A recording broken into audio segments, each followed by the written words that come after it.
Breakthrough Media.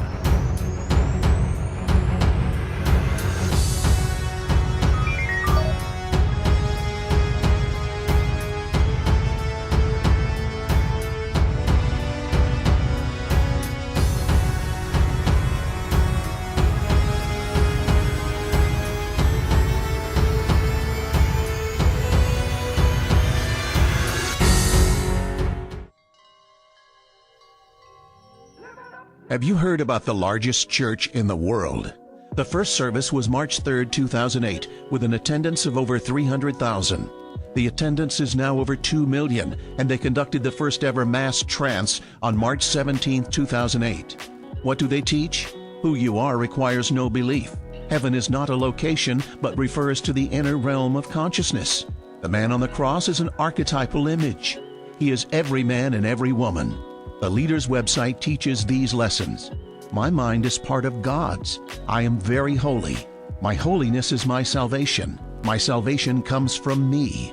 Let me remember that there is no sin. Do not make the pathetic error of, quote, clinging to the old rugged cross, unquote. The only message of the crucifixion is that you can overcome the cross.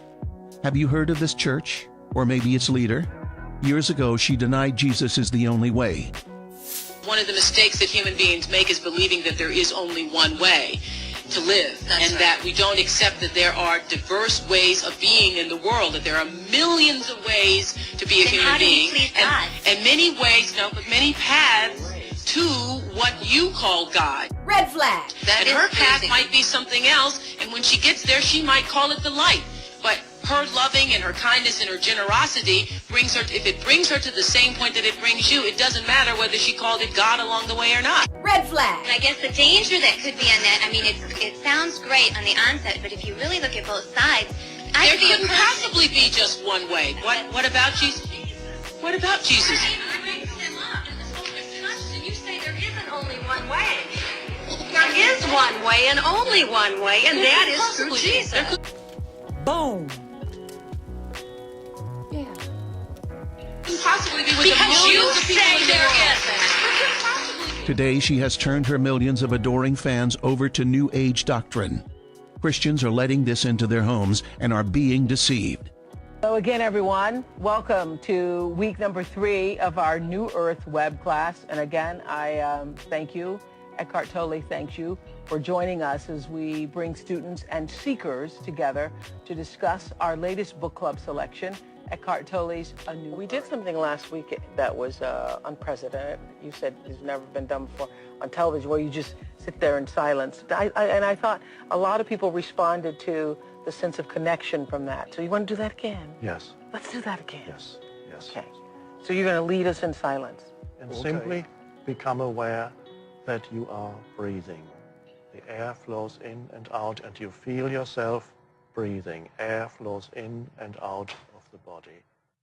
In reading books such as Tolle's, it's really opened my eyes up to a new way of thinking, a new form of spirituality that doesn't always align with the teachings of Christianity. Red flag. Red flag. So my question is to you, Oprah, how have you reconciled these spiritual teachings with your Christian beliefs? I've reconciled it because I was able to open my mind about the absolute indescribable hugeness of that which we call God.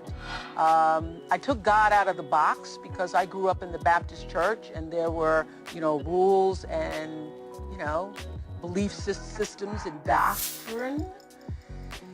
And red flag. Red flag. And I happened to be sitting in church in my late 20s, and I was going to this church where you had to get there at 8 o'clock in the morning, or you couldn't get a seat, and a very charismatic minister, and everybody was just into the sermon, and this great minister was preaching about how great God was and how omniscient and omnipresent, and God is everything. And then he said, and the Lord thy God is a jealous God.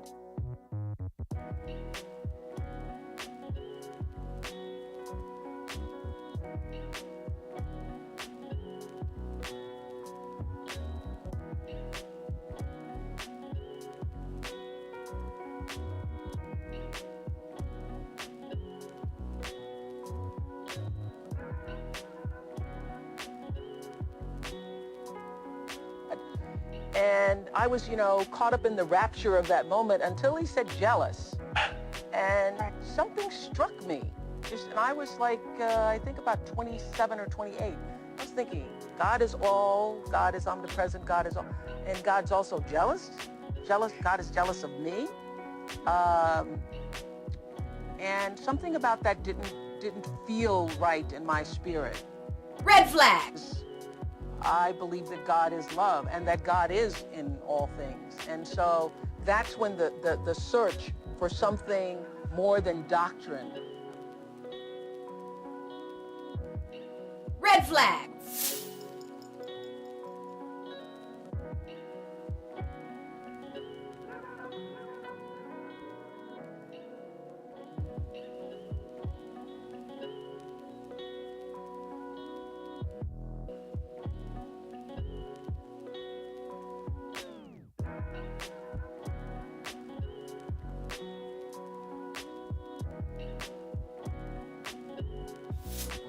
Started to stir within me. And I love this quote that Eckhart has. This is one of my favorite quotes in chapter 1, where he says, "Man made God in his own image. The eternal, the infinite, and unnameable was reduced to a mental idol that you had to believe in and worship as my God or our God." Jesus says, you are the light of the world. That means you are the consciousness in which the world appears, is seen. So you believe what happens to us at death when the body dies? You don't have a belief. I don't give it any thought. Red flag. You don't. God, in the essence of all consciousness, isn't something to believe. God is. Yes. God is. And God is a feeling experience, not a believing experience. That's right. Red flag.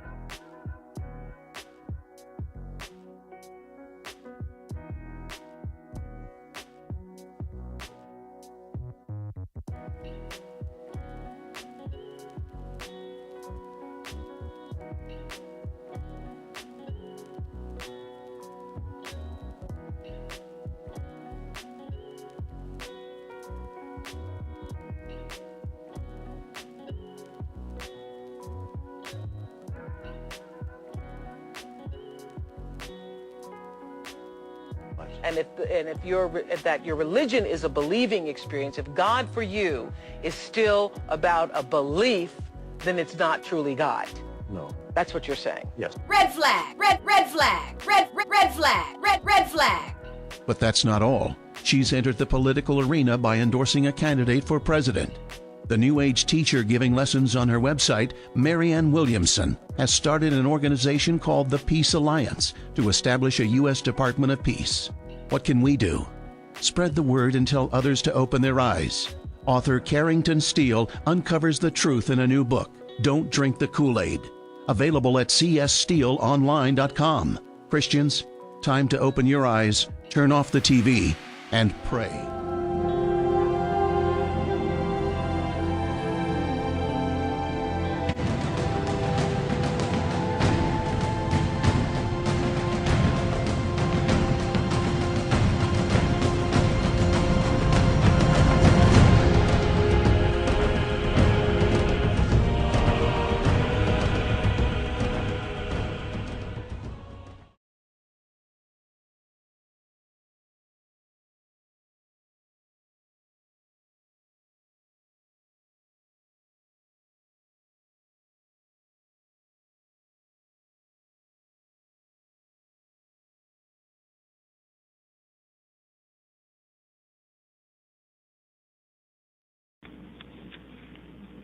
His Majesty's mandates. Lord willing, for the next few weeks I will be preaching a series of sermons of some things that God is saying to the world today. Brother Front Row, some things that God is saying to the world, and the world will not listen. And Christians are acting mighty funny about it. This morning's sermon subject is Judgment is Coming, and I dare say, Sister Moni, that some of us act like judgment is not coming at all. God is a jealous God, but he's not jealous of you, Oprah. Hope you listen to my scope of what I have to confess. vain about what the living God say. He don't play according to his word. He must have first place. These prosperity teachers got it in reverse. Poverty ain't no curse, or worse than a rich love of a filled purse, whose soul took second place because he desired to acquire the empire first. Not talking Star Wars, but live just as I hear bubbles burst. When I say to you prosperity teachers, if poverty's a curse, then y'all get together, part with some of that wealth, and put that rejection in a hearse. Sell the Bentley, get a Beamer, give the difference to those who hunger and thirst. But idle of self is first. All your world's a stage, you rehearse and play and rehearse. Above correction and questions. Now you an apostle like Paul, I study God's word. And God is going to start judgment in the house of God first. Listen, Reverend Benson, you know this. At the pulpit, he starts. And then judgment goes out from here. I'm telling you, church, that judgment is coming. People today deny the reality of God not having fellowship with sin. You better listen to me.